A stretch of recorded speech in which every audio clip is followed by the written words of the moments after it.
Bonjour à tous, à Nour-Sultan ce mercredi dans cette capitale du Kazakhstan. C'est la première fois depuis son lancement en 2003 qu'un pape vient ouvrir le congrès des responsables des religions mondiales et traditionnelles aux côtés du président kazakh. Alors certes, il y a des absents et non des moindres, le patriarche orthodoxe de Moscou, Kirill, dans ce contexte de guerre en Ukraine, mais cette image vaudrait quand même une carte postale, cette immense table ronde avec les 80 responsables de délégation des chrétiens, juifs, musulmans, bouddhistes, hindouistes, taoïstes, zoroastristes, shintoïstes, selon l'expression du pape François, tous filles et fils du même ciel.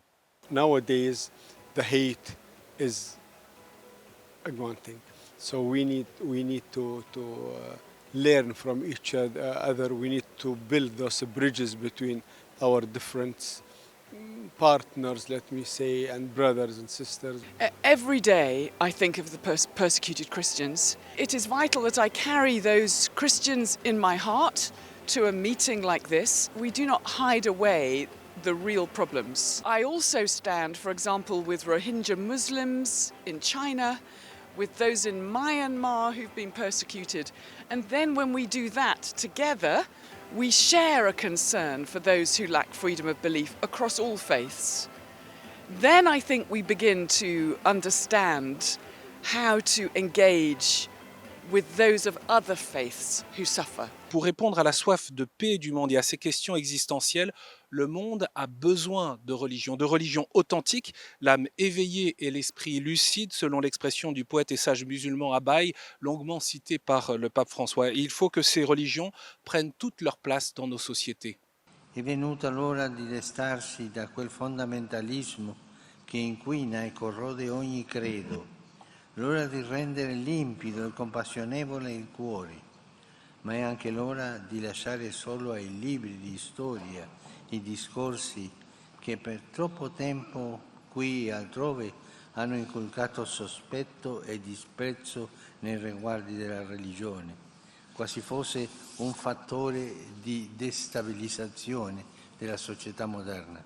Le pape François a pris le contre-pied de l'athéisme d'hier, bien connu en ex-URSS, et d'aujourd'hui dans nos sociétés postmodernes. Les religions ne sont pas un problème, mais une partie de la solution pour une coexistence plus harmonieuse, a-t-il argumenté, en partageant sa réflexion dense sur le monde d'après la pandémie, une réflexion centrée sur la valeur et la dignité de toute personne humaine, à commencer par les plus vulnérables.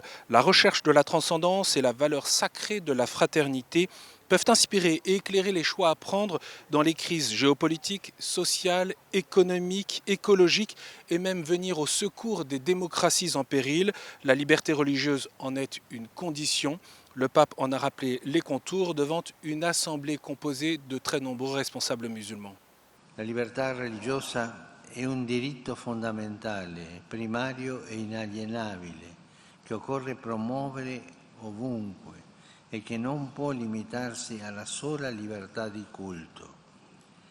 È infatti il diritto di ogni persona a rendere pubblica testimonianza al proprio credo, proporlo senza mai imporlo. Au Kazakhstan, le contrôle des religions a été durci par crainte du fondamentalisme islamiste. La liberté religieuse est confinée en quelque sorte dans les lieux de culte. Mais la venue du pape a permis, une fois n'est pas coutume, une grande célébration eucharistique en plein air sur le site futuriste de l'exposition universelle de 2017. De la croix du Christ, nous apprenons l'amour et non la haine, a dit le pape aux fidèles du Kazakhstan et des pays voisins réunis en la fête de la croix glorieuse. Les bras ouverts de Jésus nous montrent la fraternité que nous sommes appelés à vivre entre nous et avec tous. Ce jeudi, le pape François rencontrera les évêques, les prêtres, les séminaristes, les consacrés et les laïcs engagés. Ce sera à la cathédrale Notre-Dame du Perpétuel Secours, à la suite de quoi il retrouvera les responsables religieux pour la déclaration finale de ce congrès et son départ pour Rome. Vous pouvez retrouver les horaires des directs sur notre site ktotv.com.